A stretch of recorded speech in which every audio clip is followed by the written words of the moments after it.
We are uncovering new details tonight about why a Baldwin County corrections officer was placed on paid administrative leave. It's a story we broke on Fox 10 News at 4. The sheriff office confirming tonight on camera it's investigating a female officer for not disclosing a prior relationship with an inmate. And even though you may not recognize the name of the officer involved, the inmate's name might ring a bell.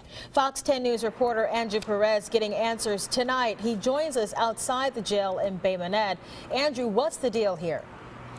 Yeah, well, Bob Lanise, right now what's going on is authorities, they're looking into any possible criminal activity. That's what they've got to check out first. So they're interviewing a lot of the other inmates. They want to get an idea for how these two were interacting while this inmate was in jail. We learned, by the way, that this inmate is Daniel Parnell. If that name sounds familiar, it's because he was one of the teens that was involved in the Grevine Island tragedy.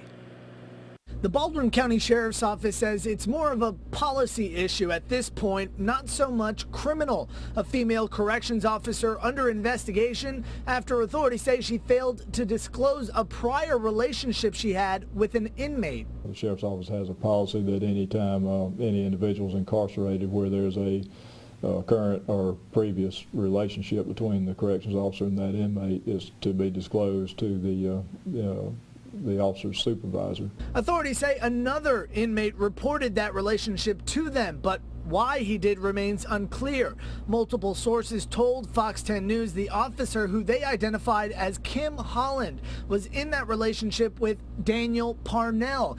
If that name sounds familiar, it's because he was one of 3 teens involved in the incident on Grevine Island that led to the death of Summer Moody.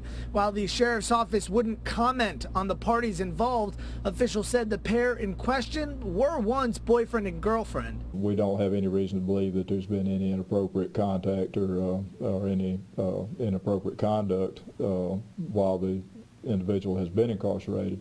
Of course, again, the investigation is in its early stages. Authorities say now they're combing through video and interviewing numerous inmates about any interactions between the two. They expect to wrap up their investigation by the end of the week. There'll be a decision made as to whether there was inappropriate conduct, and if there was a violation of Sheriff's Office policy, then there will be disciplinary action rendered at that point in time.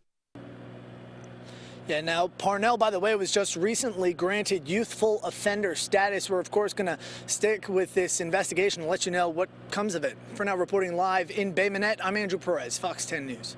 Thank you, Andrew.